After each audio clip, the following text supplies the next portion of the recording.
Hello বন্ধুরা, যেহেতু এখন শীতকালের মরশুম, তো আমার প্রিয় কয়েকটি শীতকালের ফুল তোমাদেরকে দেখাবো।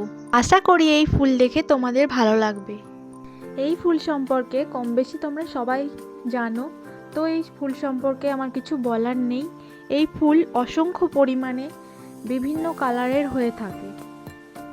এখানে প্রত্যেকটা ফুলের কালার আমার খুব পছন্দ, তো তোমরাও সম্পূর্ণ ভিডিওটি দেখো, তোমাদেরও খুব ভালো লাগবে।